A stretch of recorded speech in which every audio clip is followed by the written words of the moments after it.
Coach, before previewing the 2019 Bulldogs, let's take one last look back at last year.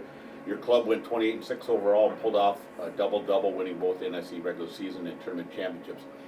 How special was that, being the NSIC is arguably the toughest D2 conference in the country? Yeah, it's certainly a special season to be able to wrap it up that way. The opening of a newly remodeled Romano Gymnasium, I think it was fun to be able to have that conference tournament in our facility and allow the people of the Duluth community to see that product on the floor, those semis and that final match, which was really exciting and fun to celebrate that conference title on our home floor. So certainly a great season, something that we hope to build on to as we start the 2019 campaign. And then you do lose two starters from that team, and two-time All-American middle blocker Sarah Kelly and all-conference outside hitter Mackenzie Morgan. What did those two young women mean to the Bulldog volleyball program? They certainly brought a lot of experience to the table. Sarah had started since her freshman season and steadily improved as she went along. Mackenzie transferred in as a sophomore, and once she was eligible to participate, started for her 3 years. Mackenzie brought a lot to the table in terms of just how to be a Bulldog, the right way to do things, the leadership both on and off the court. Sarah was a little bit more of a quiet leader and did it by the way she performed and just executing every day out on the court. But both going to be difficult to replace, but every year this is the seat we find ourselves in. How do we replace these people? And somehow somebody steps into that role, and that's what we got to find over the course of this next several weeks here as we get ready to start our season. Okay, and then moving ahead to 2019, the Bulldogs returned 4 starters from a year ago, and Emily Torvey-Baltz and Hannah Meyer, Abby Thor, and Kate Berg, all but Berg are seniors. That's a lot of experience you're going to have out there on the court, isn't it? Yeah, and Keena Seifert as well at the libero position. So really it's 5 starters because she's out there as much as anybody. So we certainly return a lot of valuable experience, players who have been in the starting lineup for multiple seasons. Returning your setter for the 4th year, I think, is really important.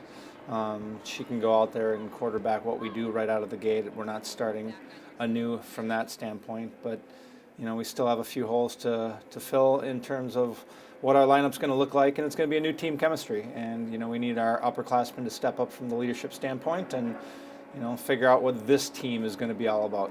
And following up on that, you had another half dozen or so players who served mostly in support roles last season. Who do you see from that group stepping up to more full-time spots this year? Well, we obviously need to fill those 2 positions. So I think on the outside, we've got a rogues gallery of options, but it's really this next 2 weeks that it's going to help us figure out who that is. Meredith Sutton, I think, is someone who seems like a good candidate for finding some time out there. Local product, physical, strong, worked hard this summer. We're really excited to see where she is at. But we have a bunch of other young bodies out there that are all potential contributors, and that's what our preseason is for. In the middle, Summer Ballard, Lexi Langenfeld, Bailey Ramage all saw time at certain spots last year, especially with Sarah Kelly's injury, and that's going to allow us to really have some experience as we come in to replacing that spot. And I think that's going to be a great competition to watch for the first 2 weeks. And one of the trademarks of the Bulldog program, especially since you've been here, is that every year there's a freshman or 2 who makes an immediate impact. What rookie or rookies do you see filling that bill this fall? Yeah, it's a little harder this year because we only have 2. So, it lessens the likelihood of something like that happening. Simply because of the position she plays. I think Hope Schenken, who's a Deer River product, is someone who may find herself into the conversation a little bit sooner. Hoppy, athletic, very good off of 1 foot. Reminds me a little bit of a Sarah Kelly when Sarah was much younger. Has played in the local JO program, Minnesota North, so has some familiarity with how we do things here. And depending on how things shake out, I think she's going to find herself in the battle and in the competition. But like we said before, with 5 returning starters and really only 2 spots to fill, and with some candidates in line who have been here before, I think it's going to be difficult for those freshmen to crack the lineup anytime early. Okay, and the Bulldogs entered the 2019 season riding a 25-match home winning streak that dates back to September of 2017. What makes Romano Gym such a tough place for the opposition?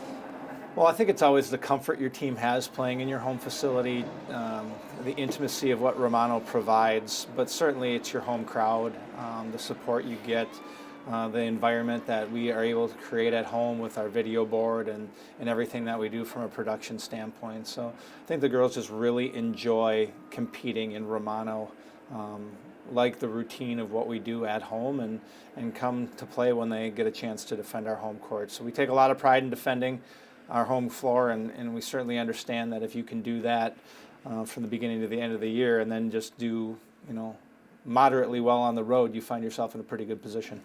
And then finally, the NSIC coaches in their annual preseason poll picked Northern State, who you shared the conference title with last year, to repeat as league champions, with you being Concordia being right up there along with Wayne State, Minnesota State. Any surprises there, Jim, and is there anyone you see besides those top 5 challenging maybe for a top? I don't think there's any surprise. Of the teams that were up in the top 4 or 5 of the conference last year, the 2 teams that returned the most were Northern State and us. Northern really only graduating the 1 outside hitter, so I think it makes a lot of sense that they belong up there at the top. Seeing Concordia still right in the conversation, I don't see a reason why that would not continue to happen. I think the hard part about this year's poll is I think there's just a lot of parity in our league, and a lot of programs graduated some pretty impactful players. There's some other programs that are kind of up and coming with some young players, and I think there's just a lot of unknowns. And so even as I found myself doing it, it was a real challenge to really guess, and that's what you're doing, is guessing where a team might slot in compared to others. I think it's going to be an interesting, fun, and challenging season where by the time we get to the end, there might be a little bit more shake-up into that preseason ranking than maybe what we normally would see.